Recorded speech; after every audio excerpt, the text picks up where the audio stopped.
এটা কিন্তু কোনো দলীয় ভিত্তিক নির্বাচন না, সমর্থন দিয়ে থাকে।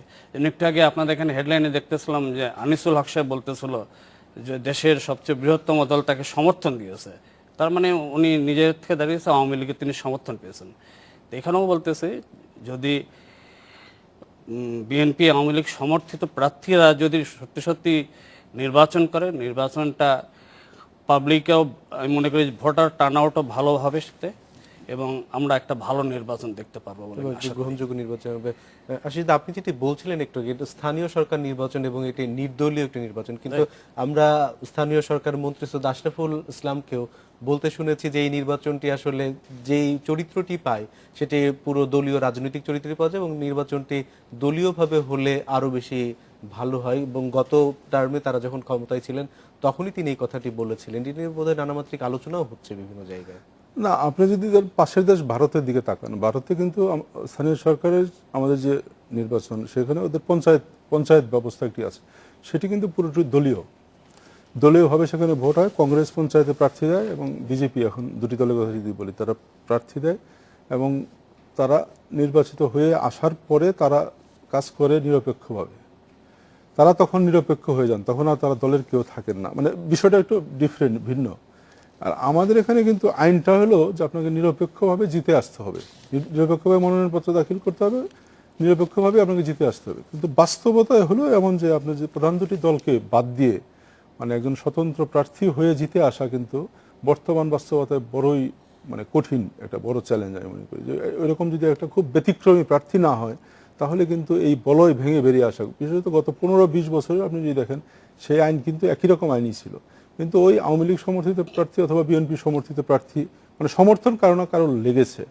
তো সেটি একটি বাস্তবতা। এখন সেখান থেকে সৈয়দ আশরাফ যেটা বলেছেন যে আইন করে এই বাস্তবতাটাকেই মানে যে বাস্তব যে পরিস্থিতি, সেটাকে আইনে রূপান্তর করা যায় কিনা, তাহলে হয়তো এই সুজন যে প্রশ্ন করছে সেই প্রশ্ন হয়তো করতে পারতেন না যে দলীয়ভাবে করা হচ্ছে, নির্দলীয় নির্বাচন দলীয়ভাবে করা হচ্ছে। আমি জানি না যে সেটা ভালো হবে কি খারাপ হবে সে মানে শেষ বাস্তবতায়। তবে আমি মনে করি যে এটি একটি মানে ধরেন ঢাকায় যে 13 বছর ধরে নির্বাচন হচ্ছে না, সিটি কর্পোরেশন নির্বাচন হচ্ছে না, একজন মেয়র নেই, সেটি একটি বড় সংকট। সেখানে একটি প্রশাসক কাজ করছেন, কিন্তু তার চেয়ে বড় সংকটটি হচ্ছে কিন্তু আসলে ওয়ার্ড পর্যায়ে একজন সাধারণ নাগরিকের, আমার আপনার হয়তো খুব বেশি সমস্যা হচ্ছে না, আমরা একটা সমাজের একটা স্তরে বাস করি, কিন্তু একজন সাধারণ মানুষের কিন্তু জন্ম মৃত্যুর যে সনদ সার্টিফিকেট, এটা কিন্তু তার জীবনে খুব গুরুত্বপূর্ণ। তার সম্পত্তির ভাগ বাটোয়ারার জন্য যে একটা সাকসেশন সার্টিফিকেট লাগে, সেটার জন্য কিন্তু তার ওয়ার্ড কমিশনারের কাছে যেতে হয়। এখন সে কই যাবে, কার কাছে যাবে? একজন ম্যাজিস্ট্রেটের কাছে যাওয়ার যোগ্যতা কিন্তু কি সব নাগরিকের আছে? সবাই কি যেতে পারে? একজন আমলার কাছে পারে না। সেই কারণেই আমি মনে করি যে এই নির্বাচনটি বিশেষত ওয়ার্ড কাউন্সিলর মানে স্থানীয় প্রতিনিধি নির্বাচনটাকেই খুব বেশি গুরুত্বপূর্ণ হয়ে পড়েছে ঢাকার জন্য। দীর্ঘদিন নেই, একজন জনপ্রতিনিধির কাছে একজন সাধারণ মানুষ যত সহজে যেতে পারে, একজন আমলার কাছে যেতে পারে না। মেয়রের কথা নয়, বাদ মানে কাউন্সিলরের কথাটা আমি বেশি বলি। এবং এই জন্য আপনি দেখেন যে এই দীর্ঘদিন পরে নির্বাচন হওয়ার কারণে কিন্তু কাউন্সিলরের সংখ্যা কিন্তু অনেক, মানে প্রতি একটি কাউন্সিলরের বিপরীতে প্রার্থী হয়েছে 20 জন, 25 জন, 30 জন এরকম হয়েছে কোনো কোনো ওয়ার্ডে। তো সেটি তো মানে আপনি মানে আমি তো মনে করি যে এবারে নির্বাচনটি শেষ পর্যন্ত খুবই উৎসবমুখর হয়ে উঠবে, কারণ যে পরিমাণ প্রার্থী তারা কিন্তু সবাই ভোটারদের ঘর থেকে বের করে করে আনবে। একই পাড়া একই মহল্লায় সবাই সবার আত্মীয় স্বজন চেনা জানা, এবং আমি মনে করি যে এতে করে ভোটের টার্নআউটও বাড়বে। যে নির্বাচনটি খুব উৎসবমুখর পরিবেশ হবে। আমরা আবার আলোচনায় ফিরব বিরতির পরে। যাচ্ছি বিজ্ঞাপন করে দিতে।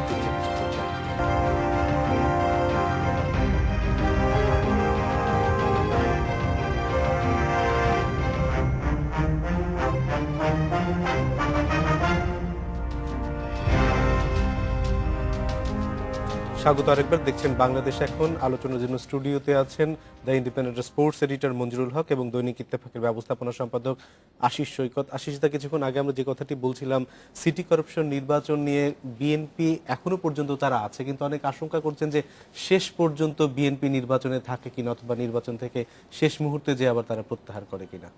না, সেরকম একটু অনিশ্চয়তা মেয়র পদ নিয়ে আছে, এখনো আছে, যে তারা শেষ পর্যন্ত ঢাকার নির্বাচন দুটিতে মেয়র পদে থাকবেন কিনা। কিন্তু কাউন্সিলর পদে আমি আমার যেটুকু মনে হয়েছে তাদের উৎসাহ দেখে, যে কাউন্সিলর পদে শেষ পর্যন্ত থাকবেই।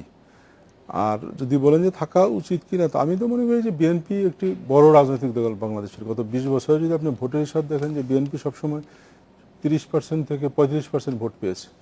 সে কারণে তাদের তো নির্বাচন করাই উচিত। গত নির্বাচনে তারা যে কোনো কারণে অংশ নেয়নি, এবং গত আড়াই মাসের যে আন্দোলনটি তারা করেছে সরকারের বিরুদ্ধে, সেই আন্দোলনটি আসলে গণ আন্দোলনের রূপ দিতে তারা ব্যর্থ হয়েছেন, আমার যেটি মনে হয়েছে। এবং সেটি একটি মানে ত্রাস, সেটি একটি আতঙ্কের আন্দোলনে পরিণত হয়েছে। সেটি বোমা, মানে পেট্রোল বোমা মেরে মানুষ হত্যা করা, মানে এই বিভৎস দৃশ্য ছাড়া, মানে এই ভয় দেখাইয়ে মানে হরতাল করার চেষ্টা করা ছাড়া আর কিছু হয়নি। এবং সেটিতে কিন্তু বিএনপির জনসম্পৃক্ততা বেড়েছে বলে মনে হয়নি। রাস্তায় কিন্তু বিএনপির লোকজন মাঠে নামেনি, এবং সেই যে ইমেজটি তৈরি হয়েছে সেটি কিন্তু বিএনপির গণতান্ত্রিক যে আগানোর যে পথ, সেটিকে কিছুটা হলেও রুদ্ধ করেছে। এবং আমি মনে করি যে এই সিটি কর্পোরেশন নির্বাচন বিএনপিকে সে সুযোগ করে দিয়েছে যে বিএনপি যে একটি জনগণের দল, বিএনপি যে সবসময় 30% বা 32% মানুষের প্রতিনিধিত্ব করে, সেটি দেখানোর একটি সুযোগ তৈরি হয়েছে সিটি কর্পোরেশন নির্বাচনে অংশ নিয়ে।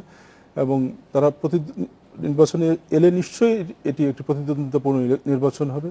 এবং আপনি জানেন যে 2013 সালে ওই সময় কিন্তু আওয়ামী লীগ ক্ষমতা ছিল, আওয়ামী লীগের শেষ সময়, গত আওয়ামী লীগ নির্বাচনের শেষ সময়, ওই সময় কিন্তু গাজীপুর, বরিশাল, খুলনা সহ সবকটি সিটি কর্পোরেশন নির্বাচনে বিএনপি প্রার্থীরা মেয়র পদে জয়ী হয়েছিল। তো সেই কারণে বিএনপির মানে ভয় পাওয়ার তো কোনো কারণে, আমি যে মনে করি যে জনসমর্থন যদি তারা আদায় করতে পারে, তাদের যদি মানুষকে বুঝাতে পারে, তারা এইবারেও তাদের নির্বাচনের ফলাফল তাদের পক্ষে নেওয়া সম্ভব। এবং তাদের যে একটি নেতিবাচক ভাবমূর্তি তৈরি হয়েছে, যে পেট্রোল বোমা দিয়ে যে হরতাল অবরোধ, বলি যে হরতাল গতকালকে ছিল না, কিন্তু বিএনপি আবারও বিবৃতি দিয়ে সেই হরতালের কর্মসূচি দিয়েছে। সোমবার ভোর 6টা থেকে বুধবার ভোর 6টা পর্যন্ত হরতাল ডেকেছে 20 দল। ঢাকা এবং চট্টগ্রাম হরতালের আওতামুক্ত।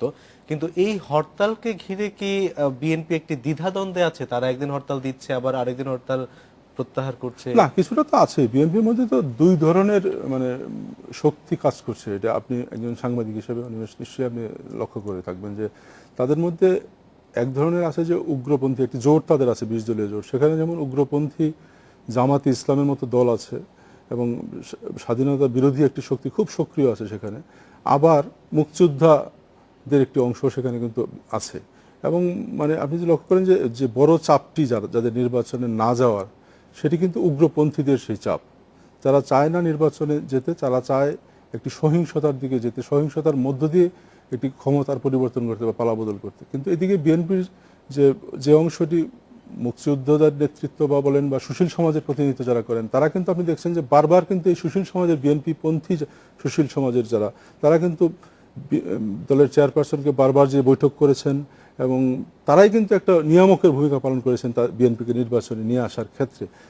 সেটি আমি মনে করি যে একটি ইতিবাচক দিকেই শেষ পর্যন্ত যাচ্ছে। এবং আজকে বিএনপির স্থায়ী কমিটির সদস্য লেফটেন্যান্ট জেনারেল মাহবুব, তিনি বিবিসিতে একটি সাক্ষাৎকারে বলছিলেন যে তাদের যে আন্দোলনের কর্মসূচি, সেখানে আরো অভিনবত্ব আনা দরকার। এই ধরনের হরতাল জনগণ গ্রহণ করছে না, তিনি সেটিও স্বীকার করছেন। না, সেটি তো বাস্তবতা। এবং বিএনপির আপনি দেখেন যে বিএনপি একটি বড় রাজনৈতিক দল, তাদের একটি স্ট্যান্ডিং কমিটি আছে, 18 জন সদস্যের স্ট্যান্ডিং কমিটি। সেই জায়গার মধ্যে 2 জন সম্ভবত জেলে আছেন, সম্ভবত বাকি 16 জন ঢাকায় আছেন। এবং আপনি বিভিন্ন অনুষ্ঠানে, পার্টিতে আপনি গেলে যে দেখবেন যে বিএনপি স্ট্যান্ডিং কমিটি 3 জন 4 জন 5 জন সদস্য আপনার সাথে দেখা হয়ে যাবে।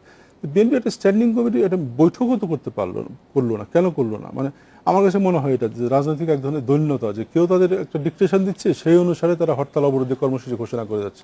তো আমার কাছে মনে হচ্ছে যে তারপরেও বিএনপির এই যে 2 ধরনের টানাপোড়েনের মধ্য থেকেও বেরোয় আসার চেষ্টা হচ্ছে বলেই কিন্তু ঢাকা এবং চট্টগ্রামের নির্বাচনে তারা অংশ নিয়েছে। এবং ঢাকা এবং চট্টগ্রামের হরতাল, এই 2 জায়গার হরতাল হলেও তারা প্রত্যাহার করে নিয়েছেন। মানে এটিও কিন্তু আমি মনে করি যে ইতিবাচক। এবং আমি মনে করি যে ভবিষ্যতে সামনের দিনগুলিতে হয়তো তারা পুরো হরতাল বা পুরো অবরোধটাই তারা মানে প্রত্যাহার করে তারা নির্বাচনে আরো বেশি মনোযোগী হবেন। আমরা আবার ফিরবো যদি সময় পাই আলোচনায়। আমরা একটু খেলার মাঠে ঘুরে আসি। মঞ্জুর হক, আজকে আমরা পত্রিকার বিভিন্ন ধরনের শিরোনাম দেখছি যে নিরুত্তাপ ফাইনালে চ্যাম্পিয়ন অস্ট্রেলিয়া, অথবা অস্ট্রেলিয়া তাদের আবার সেই সাম্রাজ্য ফিরে পেল। আজকে ফাইনাল খেলাটি দেখে আপনি কি সন্তুষ্ট?